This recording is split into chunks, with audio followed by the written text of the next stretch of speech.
আমাদের দেশের রাজনৈতিক ইতিহাসে নরেন্দ্র দামোদর দাস মোদী সেই প্রধানমন্ত্রীদের মধ্যে একজন যারা জনসাধারণের কাছে খুবই জনপ্রিয়। কিছু কিছু বিশেষজ্ঞরা প্রধানমন্ত্রী নেহরু ও ইন্দিরা গান্ধীর জনপ্রিয়তার সাথে নরেন্দ্র মোদীর জনপ্রিয়তার তুলনা করেন। সেই বিপুল জনপ্রিয়তার কারণেই প্রধানমন্ত্রী নরেন্দ্র মোদীকে সেই চতুর্থ প্রধানমন্ত্রী বানিয়ে তুলেছে যাদের হাতে অধিক সময় ধরে দেশের বাগডোর রয়েছে। কিছু বিশেষজ্ঞ এমনও অনুমান করেন যে 2024 সালের লোকসভা নির্বাচনে প্রধানমন্ত্রী নরেন্দ্র মোদী মনমোহন সিংয়ের প্রধানমন্ত্রীর কার্যকালের মেয়াদের রেকর্ড ভেঙে তৃতীয়বারের মতো প্রধানমন্ত্রীর সিংহাসনে বিরাজিত হয়ে কার্যকালের দিক থেকে থার্ড লংগেস্ট প্রধানমন্ত্রী হয়ে উঠবেন। আপাতত দৃষ্টিতে নরেন্দ্র মোদীর প্রধানমন্ত্রী হয়ে ওঠার জার্নি সহজ মনে হয়, তবে আসলে কিন্তু এত সহজ ছিল না।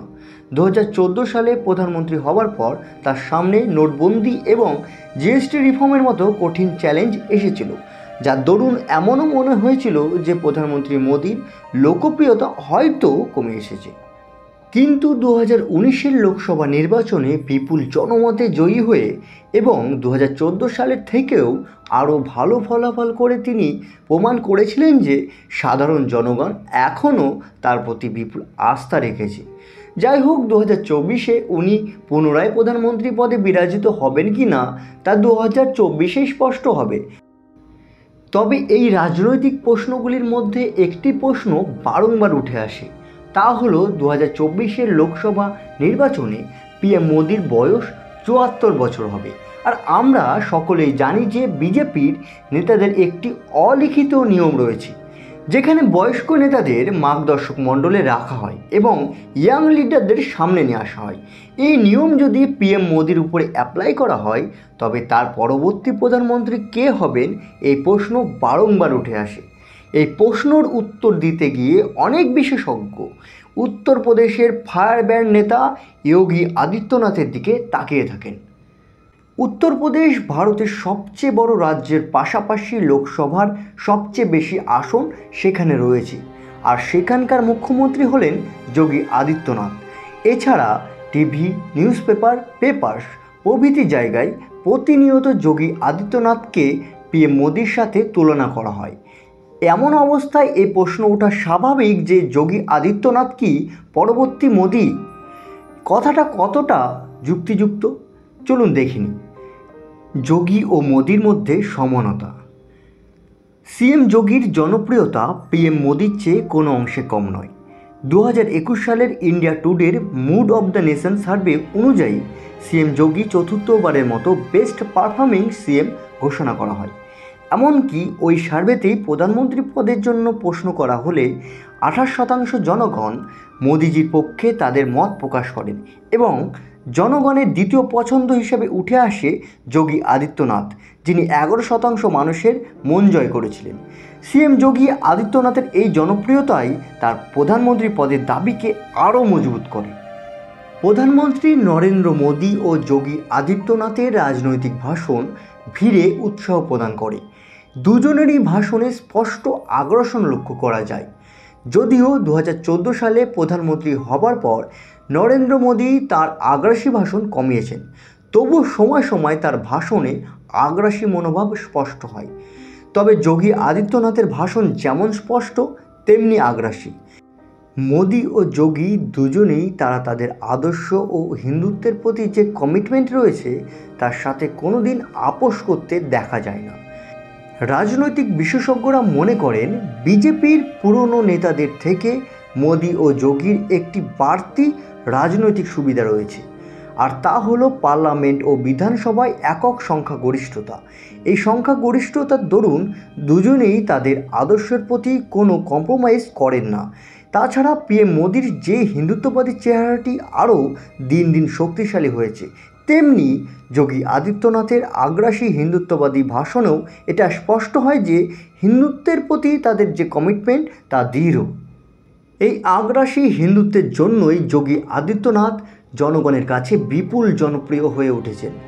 যোগীর হিন্দুত্বের প্রতি যে অ্যাপ্রোচ তাতে সংঘের মন জয় করেছে। সময় হলে সংঘ প্রধানমন্ত্রী পদের জন্য যোগী আদিত্যনাথের নাম এগিয়ে দিতে পারেন। যোগী আদিত্যনাথ এবং পিএম মোদি দুজনেরই জনসম্মুখে যে ছবি রয়েছে তা হলো এক কর্মযোগীর। দুই নেতাই পারিবারিক জীবনকে স্যাক্রিফাইস করেছেন, যার দরুন কর্মযোগী হওয়ার যে চরিত্র তা আরও স্পষ্ট হয়। পিএম মোদিকে আপনি হয়তো খুব কমই ওনার পরিবারের সাথে দেখতে পাবেন, যোগী আদিত্যনাথও তেমনি। উপরন্তু তিনি সন্ন্যাসী, যার ফলে নিঃস্বার্থভাবে কাজ করার যে পাবলিক ইমেজ তা আরও স্পষ্ট হয়। তারা দুজনেই প্রশাসনিক ক্ষমতায় থাকা সত্ত্বেও তাদের ছবি জনগণের কাছে ইনকারাপ্টেবল। এছাড়া দুজনেই খুবই সাধারণ জীবনযাপন করতে পছন্দ করেন। যোগী ও মোদি এই সমানতাই যোগীকে মোদির বিকল্প হিসাবে আমাদের সামনে প্রস্তুত করে। যোগী ও মোদির মধ্যে আরেকটা বিষয় খুব জনপ্রিয় যে তারা দুজনেই যোগা করেন।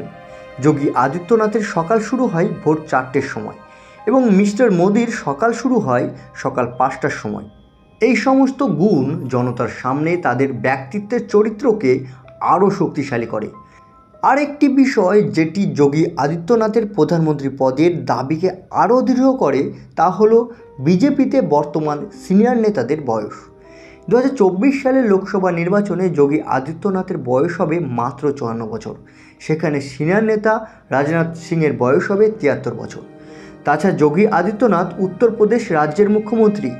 উত্তরপ্রদেশ যা ন্যাশনাল পলিটিক্সের হটব্যাগ হিসাবে পরিচিত, যেখানে লোকসভার 80টা সিট রয়েছে, তাই উত্তরপ্রদেশের রাজনীতিকে বাদ দিয়ে প্রধানমন্ত্রীর ভাবনা অকল্পনীয়।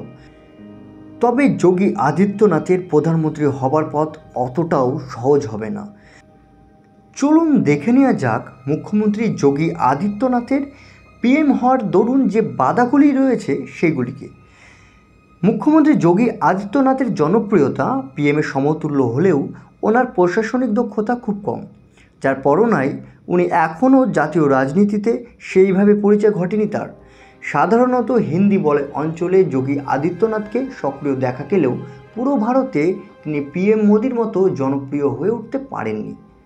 তাছাড়া বেশ কিছু বিশেষজ্ঞ ইন্ডিয়া টুডের মুড অব দ্য নেশন সার্ভেটির গ্রহণযোগ্যতার উপর প্রশ্নচিহ্ন রেখেছেন। তাছাড়া পিএম মোদি যেভাবে নিজেকে গ্লোবাল আইকন হিসেবে তুলে ধরেছেন তাতে তার ডোমেস্টিক পলিটিক্সে একটা বাড়তি সুবিধা পেয়ে থাকেন তিনি। কিন্তু যোগী আদিত্যনাথ এখনও পর্যন্ত তার গ্লোবাল ইমেজ তার তৈরি হয়নি, যার দরুন তিনি ডোমেস্টিক পলিটিক্সে পিএম মোদির মতো বাড়তি সুবিধা পেয়ে থাকেন না। ইন্ডিয়া একটি বৈচিত্র্যের দেশ, সেখানে সব মত পথ ধর্মকে একসাথে নিয়ে চলতে হয়, কোনো সময় নরম হতে হয়। পিএম মোদির মধ্যে এই গুণগুলি যথেষ্ট রয়েছে। তার ভাষণ, তার টুইট দেখলে মনে হয় অনেক সামঞ্জস্য রেখে উনি অভিব্যক্ত করছেন, যা একজন পরিপক্ক রাজনৈতিক নেতার পরিচয় দেয়। তবে যোগী আদিত্যনাথের ভাষণ শুনলে এখনও মনে হয় তিনি রাজনৈতিকভাবে এখনও পিএম মোদির জুনিয়র হয়ে রয়েছেন। পিএম মোদি নিজেকে মডার্ন সময় অনুযায়ী ঢেলে নিয়েছেন। তার পোশাক, চারিত্রিক বৈশিষ্ট্য যা উচ্চবিত্ত, উচ্চ মধ্যবিত্ত সকল ধরনের মানুষের কাছে জনপ্রিয় করে তোলে। কিন্তু অপরপক্ষে যোগী আদিত্যনাথের পোশাক, চারিত্রিক বৈশিষ্ট্য এখনও সীমাবদ্ধ, আঞ্চলিক মনে হয় এবং তার গ্রহণযোগ্যতার উপর বারংবার প্রশ্নচিহ্ন ওঠে, যার দরুন যোগী আদিত্যনাথ পিএমের দৌড়ে অনেকটা পিছিয়ে। তাছাড়া যোগী আদিত্যনাথের সবচেয়ে বড় চ্যালেঞ্জ হলো বিজেপিতে ইয়াং লিডারের উপস্থিতি। প্রধানমন্ত্রী নরেন্দ্র মোদির পর প্রধানমন্ত্রী পদের জন্য যিনি সবচেয়ে বড় দাবি রাখেন তিনি হলেন অমিত শাহ। অমিত শাহের বর্তমান বয়স 58 বছর, যিনি যথেষ্ট যোগ্য এবং সিনিয়র নেতা। বিজেপিতে অমিত শাহ ছাড়া প্রশাসনিকভাবে দক্ষ নেতা রয়েছেন, যেমন নীতিন গডকরি এবং শিবরাজ সিং চৌহান, যারা যোগী আদিত্যনাথের থেকেও অনেক বেশি যোগ্য। যাই হোক, 2024 লোকসভা নির্বাচনের পর প্রধানমন্ত্রী কে হবেন তার সময়ই বলবে।